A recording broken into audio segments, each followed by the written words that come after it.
नमस्कार, welcome back to NPA Gurukul. मैं अभिषेक कुमार पांडे आप सभी लोगों का अपने यूट्यूब चैनल में बहुत बहुत स्वागत करता हूं। तो जो लोग भी इस चैनल पर नए हैं, इस चैनल को सब्सक्राइब कर दें, वीडियो को लाइक और शेयर कर दें। तो आइए बढ़ते हैं आज की क्लास में। तो आज की क्लास में जो हमारा जो सीरीज़ चल रहा है वो एमसीक्यू सीरीज़ चल रहा है। आज एमसीक्यू सीरीज़ का थर्ड पार्ट है। तो आज थर्ड पार्ट में जो लोग भी इस चैनल पे नए जुड़े हैं या मेरी वीडियो को पहली बार देख रहे हैं, तो उनके लिए बता देना चाहता हूँ कि इससे पहले मैंने ऑलरेडी 2 वीडियो बना दिया है। तो वो वीडियो इस चैनल पे आ चुकी है, तो आप उन वीडियो को पहले देख लें, ठीक है ना। ताकि मैंने जो इससे पहले जो पढ़ाया है वो भी आप लोग जो है पढ़ लें।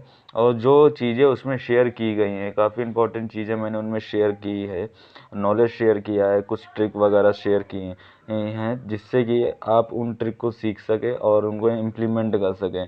तो वो जो पिछले वीडियोस में मैंने जो कुछ भी बताया है शॉर्ट में, मैं फिर से बताऊंगा यहाँ पे, जो लोग भी नए हों, ताकि आज की क्लास में उनको भी कोई दिक्कत ना हो। तो यहाँ मैं बताना चाहूँगा। तो एमसीक्यू में देखिए मेन होता क्या है, एमसीक्यू में सबसे पहले क्वेश्चन दिया होता है एक ऊपर यहाँ पे, ठीक है ना।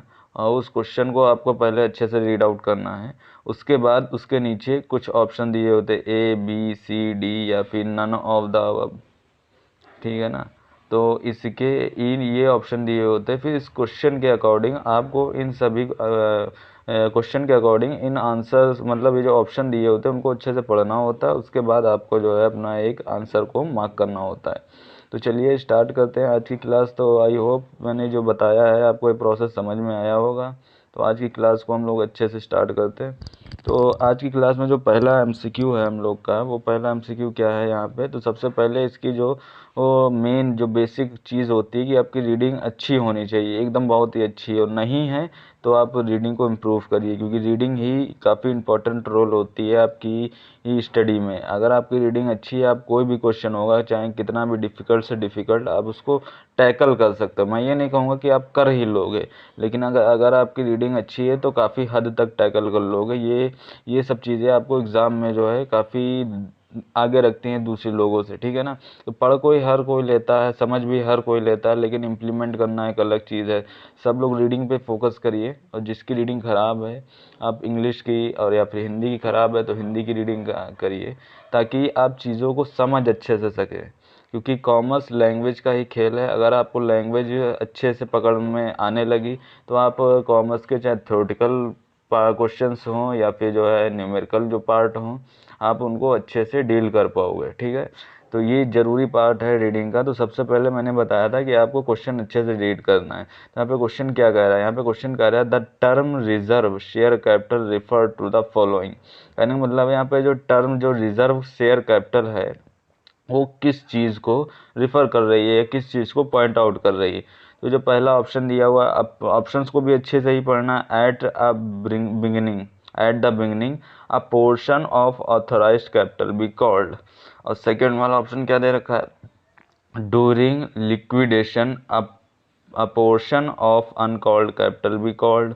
और थर्ड वाला जो ऑप्शन है, ओवर सब्सक्राइब्ड कैपिटल। और या फोर्थ वाला, अंडर सब्सक्राइब कैपिटल, ठीक है ना। ये चारों जब ऑप्शन आप लोग ने पढ़ लिए, तो इसका राइट आंसर क्या होगा। तो हमारा जो ऑप्शन मतलब राइट ऑप्शन होने वाला है इस क्वेश्चन के लिए, ये ऑप्शन 2 वाला, या फिर इसको ऑप्शन 2 या ए बी सी करके बी पॉइंट वाला, इसको जो यहाँ पे मार्क करेंगे। क्योंकि only during the liquidation portion of uncalled capital is to be called. मतलब ये जो लिक्विडेशन के समय में जो एक जो हिस्सा होता है कैपिटल का, उसे रिजर्व शेयर कैपिटल बोलते हैं, ठीक है ना। तो ये इसका राइट आंसर रहेगा। अब नेक्स्ट एमसीक्यू की तरफ बढ़ते हैं। नेक्स्ट एमसीक्यू में क्या कह रहा है, when the full amount of due on a call is not received, ठीक है ना, the difference is debited to. यहाँ पे कहने का मतलब है, क्वेश्चन को आप अच्छे से पढ़िए और समझने की कोशिश करिए हमेशा कि ये कह क्या रहा। तो यहाँ पे कहने का मतलब है, जब फुल अमाउंट ड्यू होता है कॉल पे और वो पेमेंट नहीं किया जाता है, और इसका जो डिफरेंस होता है वो कहाँ पे डेबिट किया जाता है, ठीक है ना। तो यहाँ पे ये क्वेश्चन का जो सार है वो हम लोग को समझ में आया। अब हम लोग अच्छे से ऑप्शन पढ़ते हैं। पहला ऑप्शन कहता है कॉल इन एडवांस, ठीक है। और दूसरा जो ऑप्शन दे रखा है, कॉल इन एरियर। और तीसरा जो ऑप्शन दे रखा है शेयर कैपिटल। और चौथा जो ऑप्शन है सस्पेंस अकाउंट, ठीक है ना। तो ये चारों ऑप्शन हम लोग ने अच्छे से पढ़ लिए हैं। अब जिन जिन लोगों ने ये वाला चैप्टर शेयर वाला पढ़ रखा है उनको पता ही होगा कि जब भी कोई अमाउंट होता है जो शेयर कैपिटल का या फिर शेयर का जो भी अमाउंट होता है वो कॉल्स पे मांगा जाता है, अलग अलग जो है टुकड़ों में मांगा जाता है, ठीक है ना। और इन टुकड़ों को ही कॉल्स कहते हैं। जैसे ईएमआई हम लोग की होती है, जब भी लोन वगैरह लेते हैं तो हम लोग को जो है एक लिमिटेड अमाउंट जो है टाइम टू टाइम पे करना रहता है। तो शेयर के मामले में इस ईएमआई को टेक्निकल भाषा में कॉल बोलते हैं, ठीक है ना। और जब इंसान कभी जो है कॉल का पेमेंट करने से रह जाता है तो उसे कॉल इन एरियर बोलते हैं, ठीक है। इसका मतलब कंपनी के लिए लॉस हो रहा है, ठीक है। तो इसको किस में डेबिट किया जाएगा? लॉस को हम लोग डेबिट करते हैं, तो लॉस को debit call in arrear account में किया जाएगा यहाँ पे, ठीक है ना। यहाँ पे जो सेकंड वाला ऑप्शन है कॉल इन एरियर वाला, काफ़ी बेसिक और काफ़ी आसान क्वेश्चन था। मुझे उम्मीद है ज़्यादातर लोगों का सही हुआ होगा, और जिनका भी सही नहीं हुआ है वो थोड़ा सा अपने ऊपर काम करने की ज़रूरत है। आप चीज़ों को अच्छे से समझें, ठीक है ना, याद मत रखें। याद रखेंगे तो भूल जाएंगे आप हमेशा। क्योंकि यहाँ पे देखिए कॉल इन एरियर तो जाता है, लेकिन यहाँ पे एक शब्द और बोल रखा था, डिफरेंस इज डेबिटेड। अब यहाँ पे ये कुछ टर्म्स हैं जो हमें इंडिकेट करते हैं कि ये लॉस है, और जो लॉस होगा तो एडवांस में तो जाएगा नहीं। जब एडवांस में नहीं जाएगा तो शेयर कैपिटल में नहीं जाएगा, क्योंकि कैपिटल का पार्ट है नहीं। जब हमको पैसा मिला नहीं तो यहाँ पे कैपिटल का पार्ट कैसे होता है? और सस्पेंस अकाउंट में तो जाएगा नहीं, क्योंकि उसके बारे में हमें जानकारी जो है पूरी तरीके से पता है। तो अगर हम एलिमिनेशन मेथड के थ्रू भी देखें तो हम लोग का ऑप्शन जो है ऑप्शन बी ही यहाँ पे सही आ रहा है। तो कहने का मतलब है जब आप चीज़ों को समझोगे तब अच्छे से चीज़ें प्रोसेस होके निकलेंगी और आप फिर क्वेश्चन को अच्छे से टैकल कर सकते हो, ठीक है ना। तो अब जो नेक्स्ट वाला है, हम नेक्स्ट वाला एमसीक्यू यहाँ पे डिस्कस करते हैं। एमसीक्यू नंबर 3 यहाँ पे क्या कर रहा है, पहले क्वेश्चन अच्छे से पढ़ेंगे। What is the term for the difference between subscribe capital and called up capital, ठीक है ना। तो यहाँ पे कहने का मतलब है कि जो सब्सक्राइब कैपिटल है और जो कॉल्ड अप कैपिटल का जो डिफरेंस होता है, ठीक है ना, उसको क्या बोलते हैं। तो कैपिटल वाले पार्ट जब मैंने कैपिटल पढ़ाया था तो उनमें ये सारी कैपिटल आई बताई थी। तो जिन लोगों को दिक्कत है इन कैपिटल में क्या क्या होता है, कैपिटल कौन कौन सी होती है, तो उनके बारे में आप अच्छे से पढ़ लीजिएगा, ठीक है। अब यहाँ पे जो पहला ऑप्शन दे रखा है अनकॉल्ड कैपिटल, दूसरा कॉल इन एरियर, और तीसरा कॉल इन एडवांस और पेड अप कैपिटल, ठीक है ना। अब ऐसी चीज़ों की बात करते हैं। देखिए बच्चा तो थोड़ा सा कंफ्यूज रहता ही है कि अलग अलग तरीके की कैपिटल होती है, कैसे कैसे कर सकते हैं।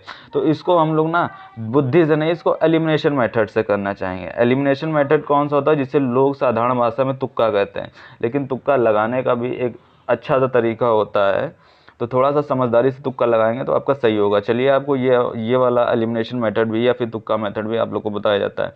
तो सबसे पहले यहाँ पे ध्यान देने वाली बात है कॉल इन एरियर। अभी हम लोग ने पढ़ा था ऐसी चीज़ जो हमें मिली ही नहीं, लेकिन यहाँ पे किसी चीज़ का नाम नहीं दे रखा कि मिला है या नहीं मिला है, ठीक है ना। तो कॉल इन एरियर तो हो नहीं सकता, क्योंकि कैपिटल है और कैपिटल यानी मिल चुकी है, यानी उसके बीच का जो गैप होगा उसकी बात कर रहा है, ठीक है ना। तो कॉल इन एरियर के बारे में पूछ रहा होता, कुछ ना कुछ अलग सा हिंट देता। तो मेरे हिसाब से कॉल इन एरियर नहीं हो सकता। कॉल इन एडवांस, जब कॉल इन एरियर नहीं हो सकता, कॉल इन एडवांस भी नहीं हो सकता है। क्यों नहीं हो सकता है? क्योंकि इसमें कॉल्स वगैरह की बात नहीं की, इसमें सिर्फ और सिर्फ कैपिटल की बात की है।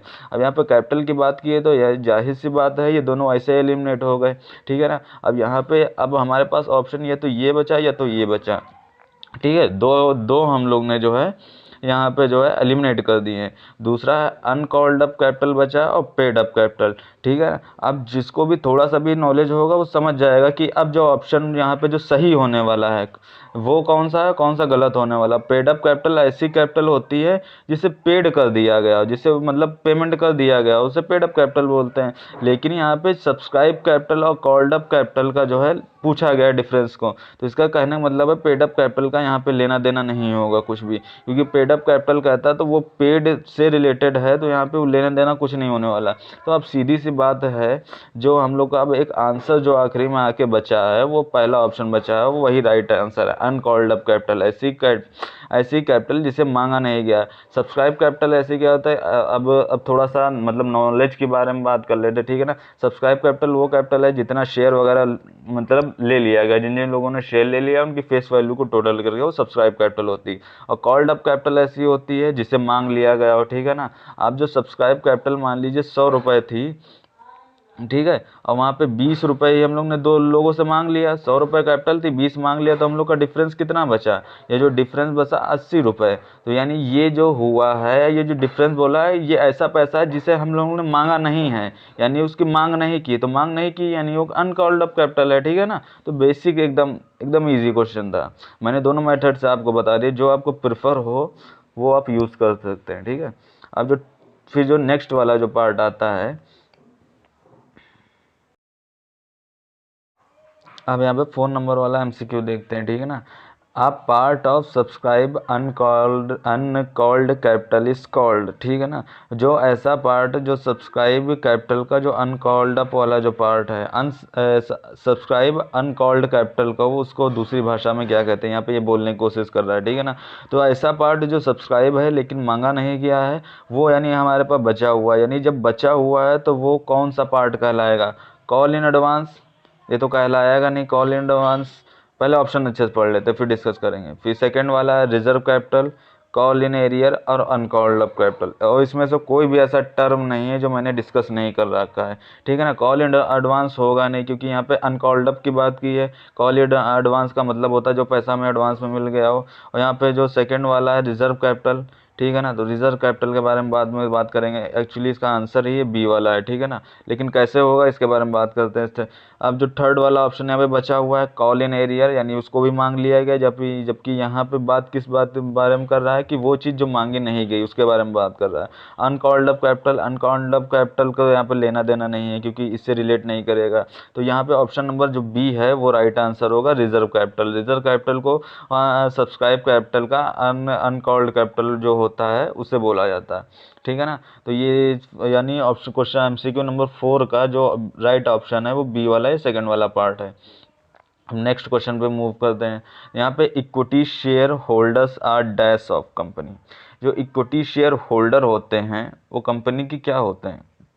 तो ऑप्शन को अच्छे से पढ़ेंगे, ओनर, सेकंड वाला पार्टनर, ऑफिसर और एम्प्लॉय, ठीक है ना। अब जिसने अच्छे से चैप्टर का शुरुआत ही देखा होगा, या फिर बहुत ज़्यादा ध्यान से नहीं लेकिन थोड़ा बहुत पढ़ा होगा, तो उसको 100% पता होगा कि इसका राइट आंसर क्या है। तो मैं चाहूँगा इस क्वेश्चन का जो भी राइट आंसर है वो आप लोग जो है कमेंट बॉक्स में दें, ताकि मैं भी देखूं कि आप लोगों को कितना आता है और कितना नहीं आता, ठीक है ना। तो इस क्वेश्चन का जो आंसर है वो सब लोग कमेंट बॉक्स में देंगे।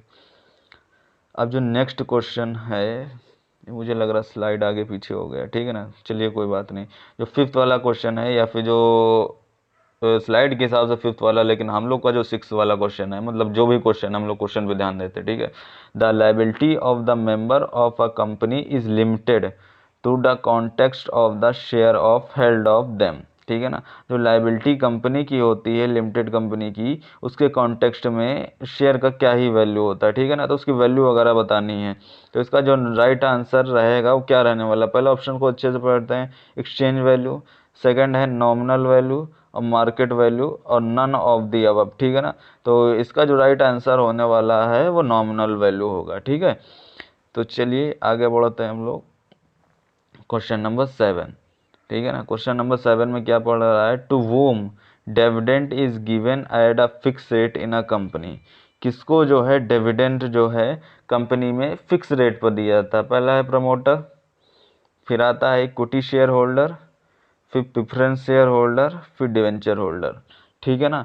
तो जिन लोगों को भी थोड़ा सा दिक्कत है तो मैं थोड़ा सा बता देना चाहता हूँ। देखिए, कंपनी में दो लोग होते हैं, एक तो डिवेंचर होल्डर, दूसरा होता है शेयर होल्डर, ठीक है ना।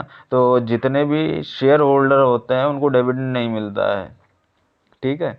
उनको डिविडेंड नहीं नहीं सॉरी उनको जो है डिविडेंड दिया जाता है, जबकि डिवेंचर होल्डर को जो है रेट इंटरेस्ट दिया जाता है, जबकि जो शेयर होल्डर को जो है केवल और केवल जो है डिविडेंड दिया जाता है, ठीक है। तो यहाँ पे जो है, तो इस हिसाब से ये वाला ऑप्शन जो फोर्थ वाला है वो एलिमिनेट हो गया।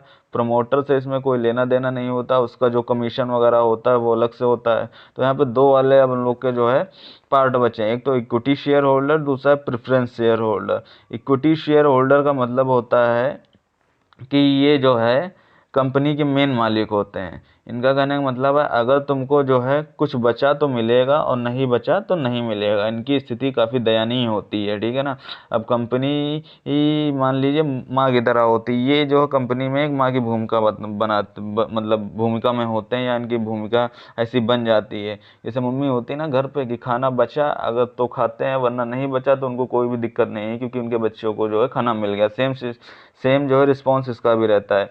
तो यहाँ पे जो है ये ऑप्शन सी वाला जो है हमारा राइट आंसर रहेगा, प्रेफरेंस शेयर होल्डर। यानी ये जो जिनका जो फिक्स रेट है प्रेफरेंस वालों का हमेशा फिक्स में ही मिलेगा, ठीक है ना। ये कंपनी के बच्चे होते हैं, यानी इनको जब तक इनका जो है पूरा हिस्सा नहीं मिल जाता तब तक वो लोग चीखते चिल्लाते रहते हैं, ठीक है ना। तो यहाँ पे जो इसका राइट आंसर हो जाएगा वो राइट आंसर सी हो जाएगा। अब जो 8 वाला जो है, capital reserve are created from, यानी कैपिटल रिजर्व है उसे कहाँ से बनाया जाता है, ठीक है ना। तो पहले ऑप्शन अच्छे से पढ़ते हैं। पहला है कैपिटल प्रॉफिट, दूसरा है रेवेन्यू प्रॉफिट, तीसरा है सीक्रेट रिजर्व और चौथा है नन ऑफ दी अबव, ठीक है ना। तो अब इसमें से कौन सा ऑप्शन यहाँ पे सही है, ठीक है। तो कैपिटल रिजर्व देखिए, ध्यान देने वाली बात है, ये कहीं बुक वगैरह में इतना डीपली तो नहीं लिखा होगा, लेकिन मैंने जहाँ तक नॉलेज की बात है तो मैंने ज़्यादातर चीज़ें ये देखी हैं कि जब भी कैपिटल रिजर्व, जो भी चीज़ कैपिटल से रिजर्व बनाना हो या कैपिटल रिजर्व बनाना हो या फिर जो कैपिटल से रिलेटेड हैं वो चीज़ें कैपिटल से ही रिलेटेड होती हैं, ठीक है ना। तो ये बात आप हमेशा जो ध्यान रखिएगा। तो यहाँ पे ये जब कैपिटल रिजर्व बनाया जाएगा तो कैपिटल प्रॉफिट के हिसाब से ही बनाया जाएगा, मतलब कैपिटल प्रॉफिट में से ही बनाया जाएगा, ठीक है ना। जब भी किसी भी चीज़ को बेचने पे जो कैपिटल प्रॉफिट होगा उसमें से ही कैपिटल रिजर्व जनरली जनरेट किया जाता है, ठीक है। तो ये जो ऑप्शन ए है वो जो है इसका जो है राइट आंसर है। अब जो नेक्स्ट यहाँ पे क्वेश्चन क्या कह रहा है, नेक्स्ट क्वेश्चन कह रहा है शेयर एप्लीकेशन अकाउंट इज, मतलब शेयर एप्लीकेशन अकाउंट कैसा अकाउंट होता है। तो ये एकदम बेसिक क्वेश्चन है। पहला है पर्सनल अकाउंट, दूसरा है नॉमिनल अकाउंट, तीसरा है पर्सनल अकाउंट और फिर चौथा है नन ऑफ दी अबव। तो एक यहाँ पे ऐसे एलिमिनेट होगा क्योंकि ये दोनों एक ही हैं। तो इसको जो टेक्निकल भाषा में एकदम आसानी से समझते हैं कि इसका आंसर जो है अगर हमको नहीं भी समझ में आ रहा तो आएगा कैसे। देखिए शेयर एप्लीकेशन अकाउंट का मतलब क्या होता है, शेयर एप्लीकेशन होता है तो एप्लीकेशन फिर अलग अलग पढ़ने की कोशिश करेंगे, इसको तोड़ने की कोशिश करेंगे, इसको जो हमने ट्रिकें सीखी हैं उसको इम्प्लीमेंट भी करना सीखिए आप लोग, तभी काम बनेगा, ठीक है। यहाँ पर देखिए पहले लिखा हुआ शेयर एप्लीकेशन और अकाउंट, तो इसको अलग अलग पढ़ते हैं तो क्या आता है शेयर एप्लीकेशन और अकाउंट, ये तीन चीज़ें यहाँ पे हो गई हैं ना। तो अब देखिए जब भी हम लोग एप्लीकेशन स्कूल वगैरह में छुट्टी उट्टी जब भी कर लेते थे या फिर छुट्टी लेनी होती थी या फिर वगैरह वगैरह जिस भी काम के लिए, तो एप्लीकेशन में क्या लिखते थे, अपना नाम लिखते थे ना, अपना नाम लिखते थे। तो यानी जहाँ भी नाम से रिलेटेड आ जाता है, मैंने आपने पिछले वीडियो में आपको क्या बताया, जहाँ भी कंपनी का नाम या इंसान का नाम या फिर जो है किसी ट्रस्ट का नाम, ऐसे जब भी नाम आ जाते हैं किसी के तो उसको क्या मानते हैं, उसको पर्सनल अकाउंट मानते हैं। यानी शेयर होगा उसका एप्लीकेशन होगा और एप्लीकेशन पे भैया किसी न किसी का तो नाम तो लिखा ही होगा। यानी नाम लिखे होने से क्या फ़ायदा हो जाएगा कि यानी वो पता लग जाएगा, आइडेंटिटी बन जाएगी किसकी किसकी है, ठीक है ना, किसने उसको परचेज़ किया है। जब कभी भी ये पता लग जाएगा कि किसने उसको परचेज़ किया है तो यानी वो पर्सनल अकाउंट हो जाएगा। हमने यही तो पढ़ा था पिछले जो हम लोगों ने गोल्डन रूल पढ़े थे, जब कभी भी आप लोगों ने पढ़ा हो तो उसमें गोल्डन रूल में ये तो बताते हैं कि जब भी किसी इंसान का नाम होता है तो उसको पर्सनल अकाउंट में मतलब इंक्लूड किया जाता है या फिर उसमें उसकी गिनती की जाती है। तो इसका जो आंसर है वो आसानी से दे सकते हैं अगर आप कंफ्यूज हैं, और अगर आप कंफ्यूज नहीं है तो ये एक काफ़ी अच्छी ट्रिक है जिसको आप जो है क्वेश्चंस में इस्तेमाल कर सकते हैं जब भी इस तरीके का क्वेश्चन आएगा, ठीक है। अब जो आज का जो लास्ट क्वेश्चन है हम लोग का आज के सेशन का वो है a company's capital is divided into unit which is referred as, ठीक है ना। तो यहाँ पे कहने का मतलब है जब भी कंपनी की कैपिटल होगी वो जो टुकड़ों में बांट दी जाती उसको क्या कहते हैं। ये one of the easiest answer है इसका, ठीक है। तो एक क्वेश्चन होमवर्क हो चुका है, चलिए इसे मैं बता ही देता हूँ क्या ही होमवर्क इसको दूँ। तो जो इसका ऑप्शन है वो स्टॉक है, फिर शेयर है, डिवेंचर है और बॉन्ड है, ठीक है ना। तो यहाँ पे जो इसका राइट आंसर है वो आता है शेयर, क्योंकि कैपिटल को छोटे छोटे टुकड़ों में बांटा जाता है। जब छोटे छोटे टुकड़ों में बांटा जाता है तो यानी उसको हिस्सा बोलते हैं, और हिस्से को ही हम लोग ने वोकैब के माध्यम से इंग्लिश में जो है उसको उसको क्या बोलते हैं, शेयर बोलते हैं। तो इसका ये बहुत ही आसानी से ये हो गया, ठीक है ना। तो आज के सेशन में जो लोग भी आखिरी तक बने हैं उनका बहुत बहुत धन्यवाद, ठीक है ना। तो मैं चाहता हूं कि आप लोग हमारे सेशन में ऐसे ही जुड़ते रहें और सपोर्ट करते रहें, ताकि मैं आगे आने वाले दिनों में आप सभी के लिए अच्छा कंटेंट और कुछ ना कुछ इनोवेटिव करता रहूं। तो सबसे पहले जो लोग आते हैं तो वो लोग अपनी जो है प्रेजेंट ज़रूर लगा दिया करें लाइक करके, या फिर जो है अगर आपको कोई दिक्कत है तो आप उसको कमेंट बॉक्स में शेयर कर सकते हैं, ताकि हमारी टीम उस चीज़ को जल्दी से जल्दी सॉल्व कर सके। अगर मुझे आप लोग को लगता है कि कंटेंट में कुछ इम्प्रूवमेंट करना चाहिए, या फिर स्लाइड वगैरह में, या फिर लेआउट में, तो आप बिल्कुल ही सजेशन दे सकते हैं। तो आज के लिए थैंक यू और बहुत बहुत धन्यवाद आप लोग का।